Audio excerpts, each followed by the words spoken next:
गुरु प्यारी सत्संगत जी, बड़े ही प्रेम और सत्कार से बोलिए धन्यवाद जी। प्यारी सत्संगत जी, आज का टॉपिक है ईश्वर की शरण। ईश्वर की शरण में आने के बाद ही जीव का कल्याण होता है। जब तक हम ईश्वर की शरण में नहीं आते हैं तो हम धक्के खाते हैं। ईश्वर की शरण में जो रहते हैं वो बचे रहते हैं, वरना सब काल की चक्की में पिस जाते हैं। ये दुनिया एक रंगमंच है। ईश्वर हर इंसान को कोई ना कोई रोल भूमिका देकर खेल खेलते हैं। ईश्वर की मर्जी से ही सब कुछ होता है। इंसान बेकार ही अपना दिमाग चलाता है। अक्सर हम देखते हैं कि इंसान बेचैन होता है। इसका रीज़न है कि भगवान के साथ में उसका नाता, कनेक्शन नहीं जुड़ा हुआ है। जब परमात्मा के साथ में हमारे मन का नाता नहीं जुड़ता तो फिर ये मन भटकता है और भटकाता है। इसीलिए कहा जाता है कि ईश्वर के साथ जुड़ जाइए, परमात्मा को जान लीजिए, परमात्मा की शरण में चले जाइए। अगर परमात्मा की शरण में चले जाएंगे तभी जाकर कल्याण होता है। लेकिन अगर हम अपनी मनमत पे चलेंगे, परमात्मा को भूल जाएंगे, परमात्मा को याद नहीं करेंगे, तो फिर क्या होगा? फिर सपने में भी सुख शांति नहीं मिलती। जो भी ईश्वर की शरण में चला गया, ईश्वर के हवाले हो गया, उसी के जीवन में सुकून शांति है। सुकून का मतलब ही होता है परमात्मा की शरण में चले जाइए, परमात्मा के बन जाइए। और जिसका जीवन साथी परमात्मा है तो उसके जीवन में ही रहमतें बरसती हैं। रहमतों की बरसात तभी होती है जब हम सदगुरु के चरणों में जाते हैं, अपने आप को मिटा देते हैं। सरेंडर, समर्पण। अक्सर देखते हैं दुनिया की हालत आजम, लोग कितने परेशान हैं क्योंकि परमात्मा को भूलकर संसार के साथ में उम्मीद लगाए बैठे हैं। और जब माया से हमारी प्रीत होती है, माया के साथ में अटैचमेंट होता है ना मन का, तो सपने में भी सुख शांति नहीं मिलता। आदमी परेशान है, आज का इंसान बहुत परेशान है क्योंकि वो अपनी मनमानी करता है।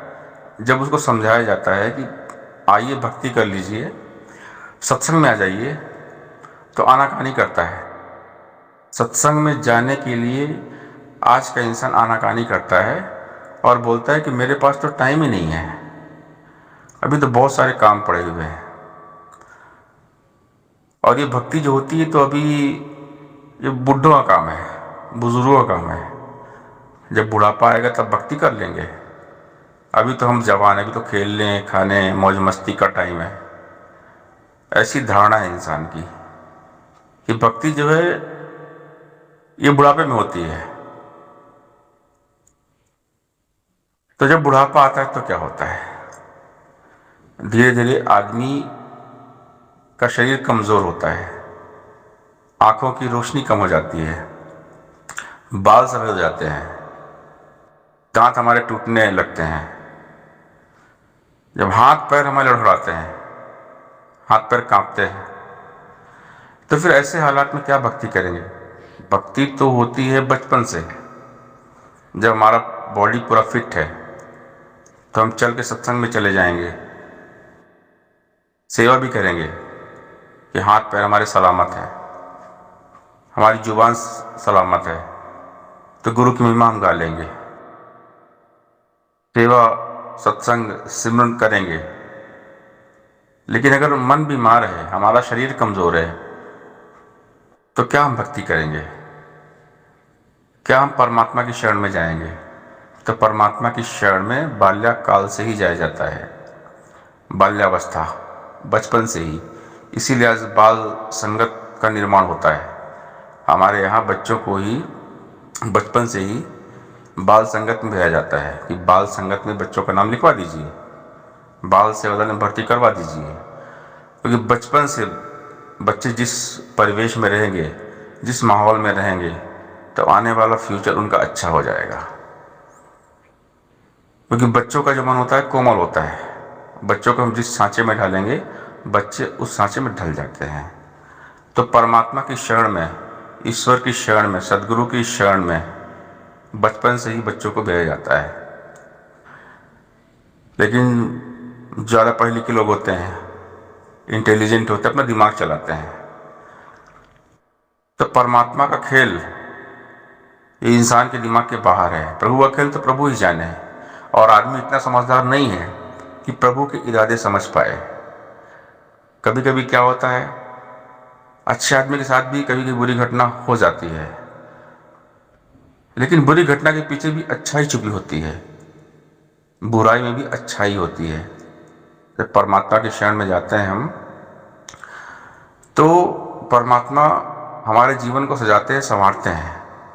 जब अपने जीवन की बागडोर प्रभु के हवाले हम करते हैं, तो परमात्मा फिर इस जीवन को सही करते हैं, क्योंकि परमात्मा अपने भक्त का हमेशा ख्याल करते हैं। तो अगर ऐसा लगता है कुछ बुराई के पीछे ही हमारी अच्छाई होने वाली है, कुछ बुराई से ही हमारा भला होने वाला है, तो कुछ ऐसी घटना प्रभु कृपा से हो जाती है, लेकिन उसमें भी फिर बाद में अच्छाई ही मालूम पड़ती है कि अभी जो बुरी घटना हुई, आगे चल के ये अच्छा ही होने वाला है, ये विश्वास।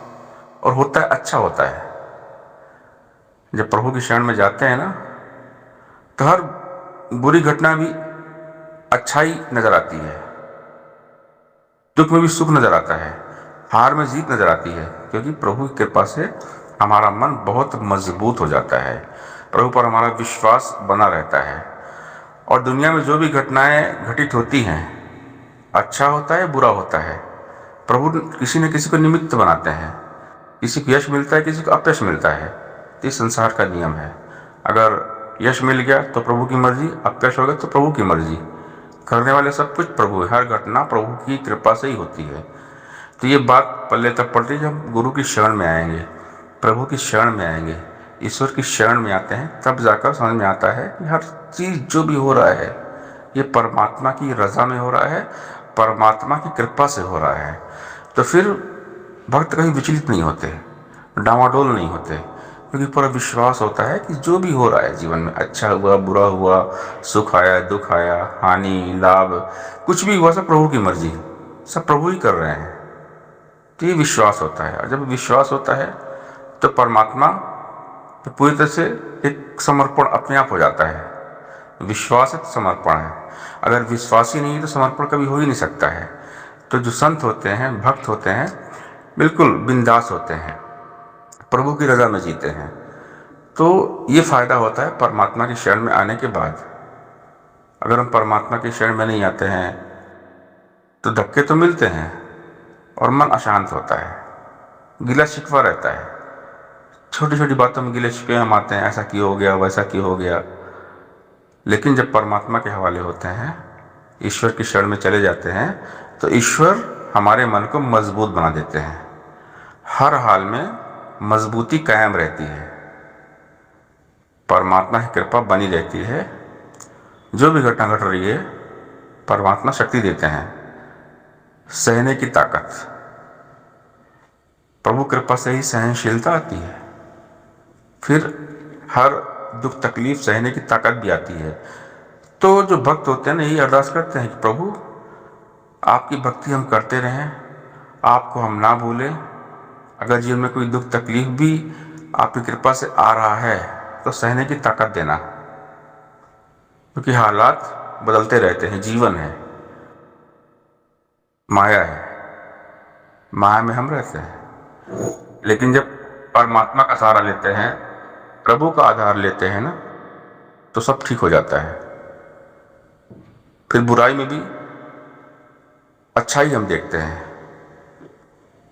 फिर सब कुछ अच्छा होता है, जो होता है सब कुछ अच्छा होता है। प्यारी साथ संगत जी, प्यार से बोलिए धन्यवाद।